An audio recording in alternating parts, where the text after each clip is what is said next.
like that of Kathleen Swift of Geneseo. We only train the puppies like a pet. We only train them like the basic sits, downs, manners. Hey, good boy.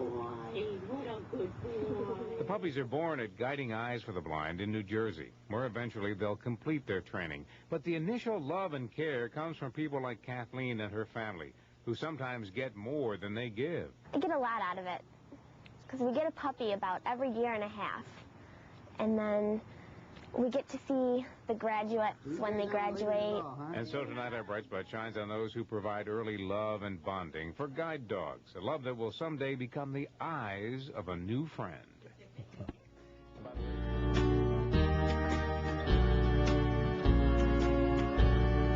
You got a friend in me. You got a friend. When I went to the fair, Norway was very composed when he met all the other dogs and when we got to talk to the other 4-H'ers.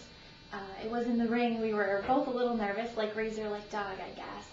But we had a chance to teach other people about Guiding Eyes for the Blind. I had a really nice blindness awareness display, like a 3-sided board display.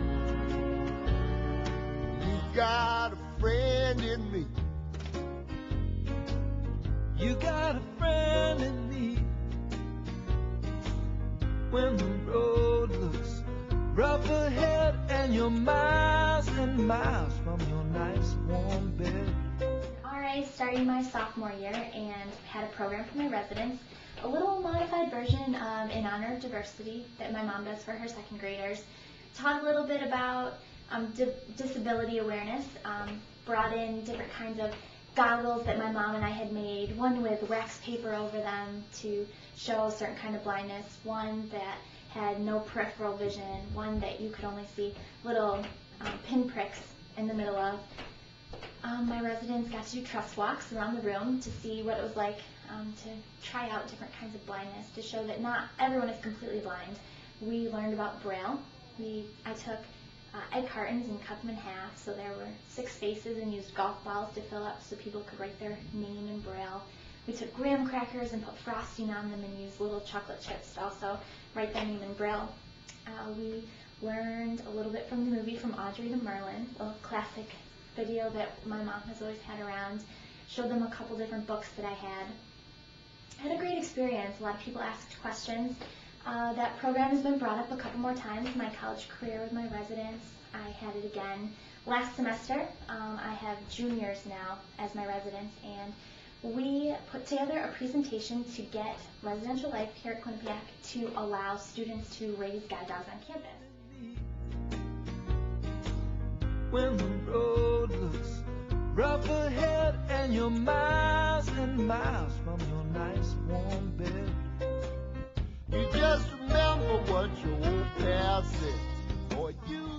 Showing the support from my residents and my classmates, I decided to put together a little binder with some information about Guiding Eyes to try to encourage the residential life here at Quinnipiac to allow students to raise guide dogs on campus. So I started with a picture of Norway and Tim, and I had information about what Guiding Eyes is, as well as what it takes to be a volunteer puppy raiser. I included lots of information about things I've done in the past, different ribbons and blindness awareness events I've done, as well as articles about Jess and Harley, the newspaper article that my school newspaper put out this past year, the program I did with my residents, as well as the stations that my program involved, like working with Braille. I also included information about the program that Ithaca College also uses. I spoke with people at Ithaca who were involved in the program, tried to do everything I could to get it, and I presented, and they decided not this year, but I'm very hopeful that in the future Quinnipiac will allow guide dogs to be raised on campus and give students that opportunity. You got a friend in me. You got a friend in me. If you got trouble, I got them too. There isn't anything I brought my roommates to the walkathon. I have the t-shirt on. We met a lot of other guide dogs. There were a lot of other college students we met there.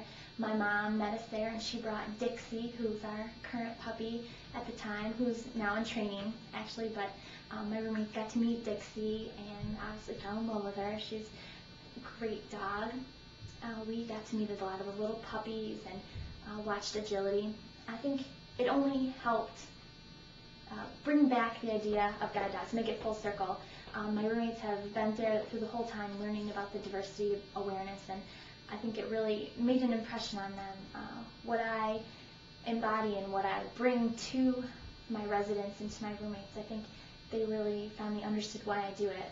It's for the love of the puppy and for what they can become with all the blind people that they saw at the walkathon. It really put the whole puzzle together. If you got trouble, I got them too. There isn't anything I wouldn't do for you. Through Guiding Eyes for the Blind is responsibility. My junior year of high school, I was captain of the drill team with Harley by my side. We were the role models of the drill team for our 4-H club called the Livingston County Paw Prints. And it was the first year that our dog club had decided to participate in the drill team at New York State Fair. We did our dance to the Hawaii 5-0 theme, and we threw in a little bit of the Beach Boys California Girls. We had costumes with some Hawaiian shirts and some Hawaiian lace. We built these beautiful palm trees to act as posts so we could do our figure 8 around them. We went to the state fair with about 20 Hansler guide dog teams, a lot of them much younger. The reason I say it was a good experience and responsibility is because I was the whistleblower. Harley and I were the role models and the leaders of the team. With our younger 4-Hers that were also members of the team, we were the ones that had to make sure we always showed up on time.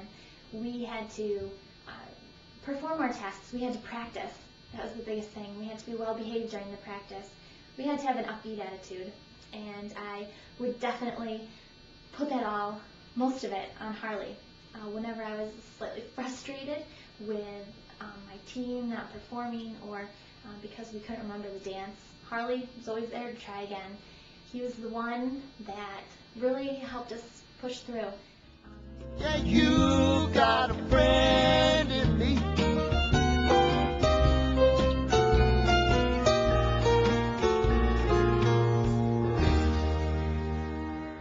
Harley is by far my most favorite guide dog that I've raised. He is the one who I got my license with, so he got to take trips with me to the park. He got to go to school with me, came to some of my classes in high school. He's the one who got to go out to ice cream with my friends, and somehow, of course, Harley always ended up with his own cone from someone or another.